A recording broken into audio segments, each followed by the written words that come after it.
أعوذ بالله من الشيطان الرجيم بسم الله الرحمن الرحيم يا بني إسرائيل اذكروا نعمتي التي أنعمت عليكم وأوفوا بعهدي أوف بعهدكم وإياي فارهبون.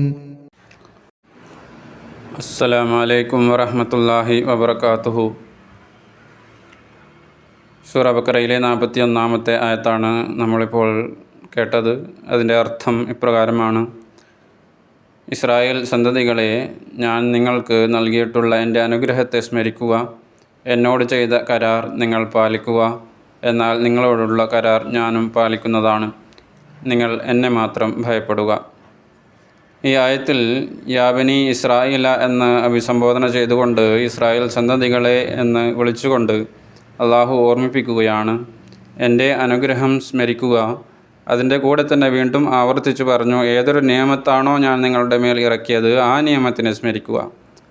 നിയമത്തിനെക്കുറിച്ച് ആവർത്തിച്ചു പറഞ്ഞുകൊണ്ട് അള്ളാഹു മനസ്സിലാക്കി തരാൻ ആഗ്രഹിക്കുന്നത്, സാധാരണ എല്ലാവർക്കും പൊതുവായിട്ട് നൽകുന്ന നിയമത്തിൻ്റെ കാര്യമല്ല പറയുന്നത്, പ്രത്യേകമായി ഇസ്രായേലിന് നൽകിയ അനുഗ്രഹത്തെക്കുറിച്ചാണ് പറയുന്നത്. നിയമത്തി എന്ന് പറഞ്ഞതിൻ്റെ കൂടാതെ അൻഅംതു എന്ന് കൂടി പറഞ്ഞുകൊണ്ട് അവിടെ അനുഗ്രഹത്തിന് ഊന്നൽ നൽകുകയാണ് ചെയ്തിട്ടുള്ളത്. അപ്പോൾ ഇത് പൊതുവായ അനുഗ്രഹമല്ല, പ്രത്യേകമായ അനുഗ്രഹമാണ് എന്നാണ് മനസ്സിലാവുന്നത്. അനുഗ്രഹങ്ങൾ രണ്ട് തരത്തിലാണുള്ളത്. ഒന്നാമത്തെ അനുഗ്രഹം എന്ന് പറയുന്നത് അത് പൊതുവായി എല്ലാവർക്കും, വിശ്വാസികൾക്കും അവിശ്വാസികൾക്കുമെല്ലാം പൊതുവായി നൽകപ്പെടുന്ന നിയമത്തുകളാണ്, അനുഗ്രഹങ്ങളാണ്. അതിന് യാതൊരു നിബന്ധനയും ഉണ്ടാവുകയില്ല.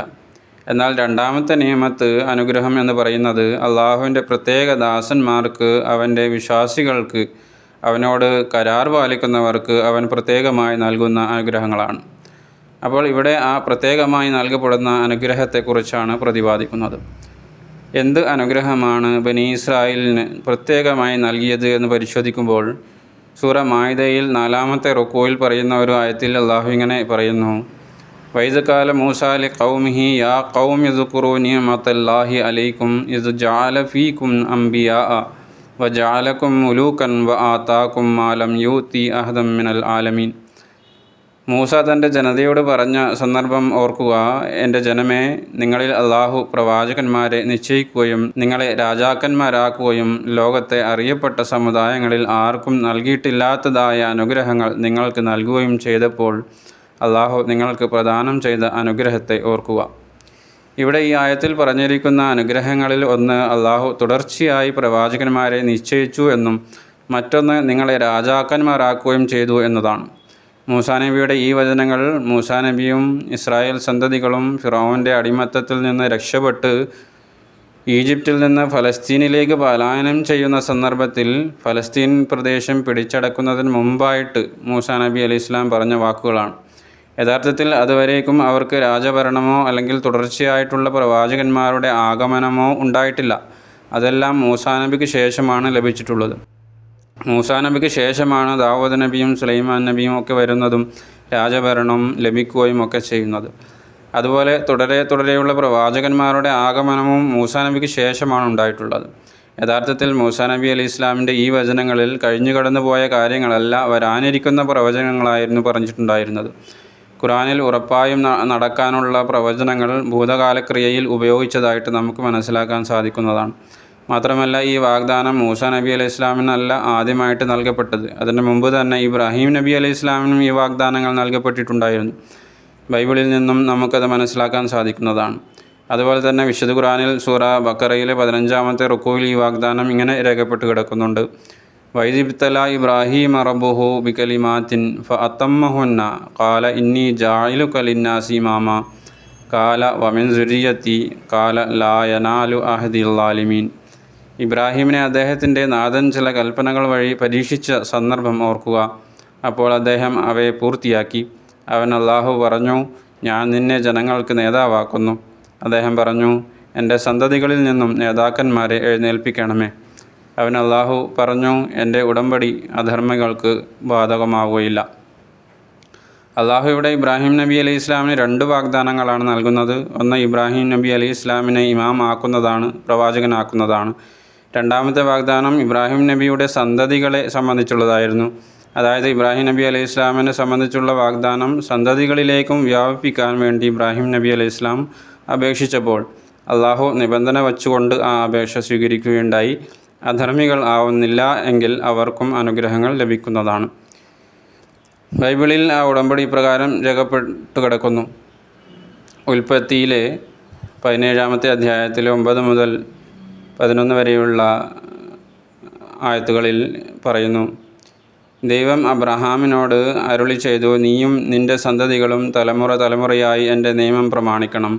നിങ്ങളും നിങ്ങളുടെ സന്തതികളും എൻ്റെ മുമ്പിൽ പ്രമാണിക്കേണ്ട എൻ്റെ നിയമം ഇതാണ്. നിങ്ങളിൽ ഏതു പുരുഷനും പരിച്ഛേദനം ചെയ്യിക്കണം. നിങ്ങളുടെ അഗ്രചർമ്മം പരിച്ഛേദനം ചെയ്യണം. അത് എൻ്റെയും നിങ്ങളുടെയും ഇടയിൽ ഉണ്ടായിരിക്കുന്ന ഉടമ്പടിയുടെ അടയാളങ്ങളായിരിക്കും. ഈ വചനങ്ങളിൽ നിന്ന് മനസ്സിലാവുന്നത് ഇബ്രാഹിം നബി അലൈഹി ഇസ്ലാമിൻ്റെ സന്തതികൾക്ക് നിയമമാക്കി വച്ചിരുന്നത് അഗ്രചർമ്മം പരിച്ഛേദനം ചെയ്യണമെന്നതാണ്. ഇതൊരു ബാഹ്യമായ അടയാളം മാത്രമായിരുന്നു. ആന്തരികമായ പരിശുദ്ധി കൂടി അതിൻ്റെ കൂടെ നിബന്ധനയായി വച്ചിട്ടുണ്ടായിരുന്നു. ഈ നിബന്ധന പൂർത്തിയാക്കുമ്പോഴാണ് അള്ളാഹുവിൻ്റെ വാഗ്ദാനം പൂർത്തിയാക്കുക. അതിനുശേഷം നമ്മൾ ചർച്ച ചെയ്യുന്ന ആയത്തിൻ്റെ അവസാന ഭാഗത്തിൽ പറയുന്നു, ഔഫു ബി അഹദി ഊഫി ബി അഹദിക്കും. എന്നോട് ചെയ്ത കരാർ നിങ്ങൾ പാലിക്കുക, എന്നാൽ നിങ്ങളോടുള്ള കരാർ ഞാനും പാലിക്കുന്നതാണ്. ഈ വാക്യത്തിൽ അള്ളാഹു പറയാൻ ഉദ്ദേശിക്കുന്നത് ഇൽഹാമിൻ്റെ പിന്തുടർച്ച ദീർഘകാലം നിലനിന്നത് ഇസ്രായേൽ സമൂഹത്തിലായിരുന്നുവെങ്കിലും അവർക്ക് നൽകിയ ഈ വാഗ്ദാനം നിബന്ധനയോടുകൂടെയുള്ള വാഗ്ദാനമായിരുന്നു. എത്ര കാലം അവർ അതിന് അർഹരായിരുന്നുവോ അത്രയും കാലം അള്ളാഹു വാഗ്ദാനം അവരിൽ പൂർത്തിയാക്കിക്കൊണ്ടിരുന്നു. എന്നാൽ അവർ അതിന് അനർഹരായപ്പോൾ അള്ളാഹു അവൻ്റെ വാഗ്ദാനം ബനി ഇസ്രായേലിൽ നിന്നും ബനി ഇസ്മായിലിലേക്ക് മാറ്റുകയുണ്ടായി. ഇബ്രാഹിം നബി അലൈഹി ഇസ്ലാമിന് നൽകപ്പെട്ട വാഗ്ദാനത്തെക്കുറിച്ച് പറയുകയുണ്ടായി. അതിൽ ഇബ്രാഹിം സന്തതികളിൽ പ്രവാചകന്മാർ വരുന്നതിനെക്കുറിച്ചുള്ള വാഗ്ദാനമുണ്ടായിരുന്നു. എന്നാൽ സന്താനങ്ങളിൽ ഒരു വിഭാഗം അധർമ്മകാരികൾ ആവുമ്പോൾ ആ വാഗ്ദാനം അവൻ്റെ സന്താനങ്ങളിൽ മറ്റൊരു വശത്തേക്ക് മാറ്റപ്പെടുന്നതാണ്. അതായത് ബനി ഇസ്രായേലിൽ നിന്ന് ഇസ്മായിൽ നബി അലൈഹി ഇസ്ലാമിൻ്റെ സന്താന പരമ്പരയിലേക്ക് മാറ്റപ്പെടുന്നതാണ്. ചുരുക്കത്തിൽ ഇപ്പോൾ ചർച്ച ചെയ്യപ്പെടുന്ന ഈ ആയത്തിൻ്റെ രത്നച്ചുരുക്കം ഇതാണ്: അല്ലയോ ഇസ്രായേൽ സന്തതികളെ, ഞാനും നിങ്ങളും തമ്മിൽ ഒരു ഉടമ്പടി ഉണ്ടായിരുന്നു. അതിൽ എൻ്റെ ഭാഗത്ത് നിന്ന് ചെയ്യാനുള്ള കാര്യങ്ങൾ ഞാൻ ചെയ്യുകയുണ്ടായി. തുടർച്ചയായി പ്രവാചകന്മാരെ അയക്കുകയുണ്ടായി. കൂടാതെ നിങ്ങൾക്ക് രാജഭരണവും നൽകുകയുണ്ടായി. എന്നാൽ നിങ്ങളെ ഭാഗത്ത് നിന്ന് ചെയ്യേണ്ടിയിരുന്ന ഉത്തരവാദിത്തങ്ങൾ അത് നിങ്ങൾ പൂർത്തിയാക്കിയില്ല. നിങ്ങൾ അള്ളാഹുവിൻ്റെ കൽപ്പനകളെ മറക്കുകയുണ്ടായി. അതിൻ്റെ ഫലമായിട്ട് നിങ്ങൾ അള്ളാഹുവിനെ ഭയപ്പെടുന്നതിന് പകരം മറ്റു പല കാര്യങ്ങളെയും ഭയപ്പെടാൻ തുടങ്ങി. അങ്ങനെ നിങ്ങൾ ആ വാഗ്ദാനങ്ങൾക്ക് അർഹരല്ലാതെയായി.